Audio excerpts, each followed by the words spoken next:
ప్రపంచవ్యాప్తంగా దేశాల మధ్యలో ఉద్రిక్తతలు పెరుగుతున్నటువంటి వేళ సిప్రి ఒక కొత్త నివేదికను విడుదల చేసింది. ఇదేంటి అంటే ఏ దేశం రక్షణ రంగానికి సంబంధించి ఎంత బడ్జెట్ని ఉపయోగిస్తుంది అనేటువంటి లెక్కలు చెప్పేటువంటి సంస్థ.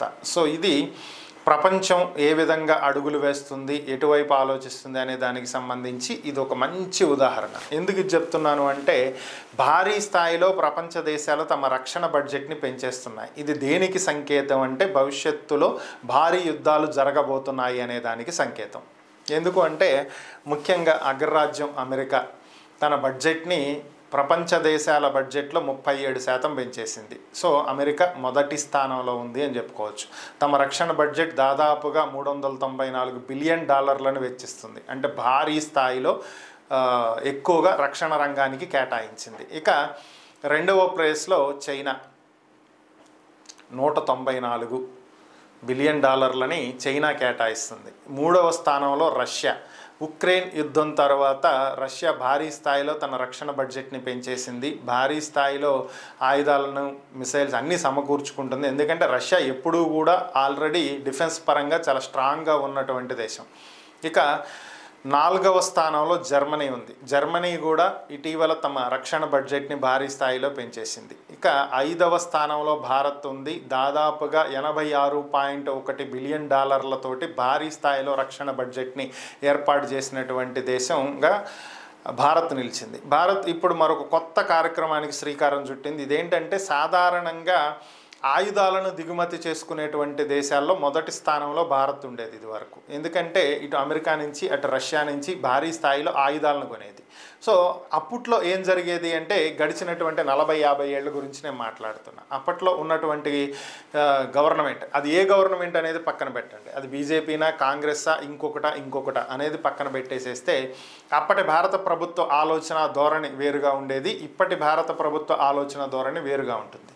సో అప్పుడు ఈ తయారీ, ఈ గోళ మనకి ఎందుకని చెప్పి పక్క దేశాల నుంచి ఆయుధాలను దిగుమతి చేసుకునేవాళ్ళం. ముఖ్యంగా మనం ఎక్కువగా రక్షణ రంగానికి చెందినటువంటి పరికరాలను కొనుగోలు చేసింది రష్యా నుంచే. అమెరికా నుంచి కంటే కూడా రష్యా నుంచే ఎక్కువ కొనుగోలు చేశాం.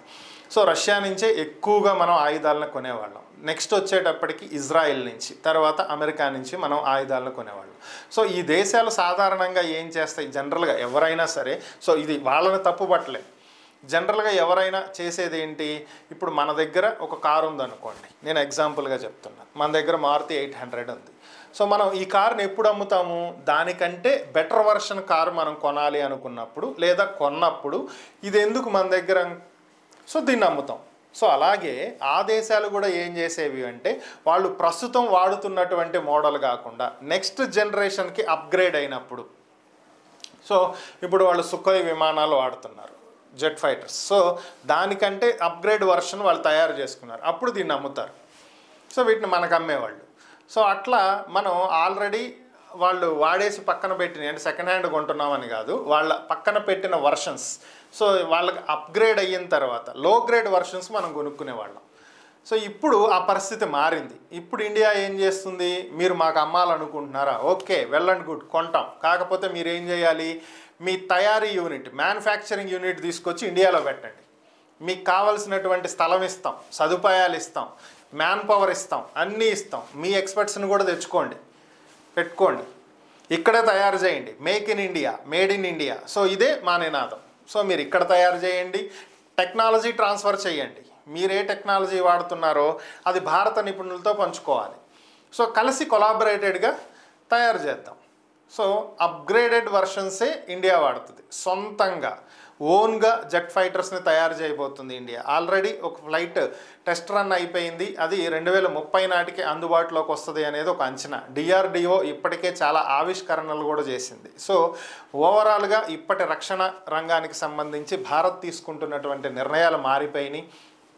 సిప్రి చెప్తున్నటువంటి నివేదికల ప్రకారం కూడా భారత రక్షణ బడ్జెట్లో 75% బడ్జెట్ మేక్ ఇన్ ఇండియాకే కేటాయిస్తుంది అనేది ఒక అంచనా. అంటే అన్నీ ఇండియాలోనే తయారవ్వాలి, అది మిసైల్స్ కావచ్చు, జెట్ ఫ్లైట్స్ కావచ్చు, ఫైటర్ జెట్స్ కావచ్చు, ఏదైనా కావచ్చు, మేక్ ఇన్ ఇండియా. సో ఇది పరిస్థితి.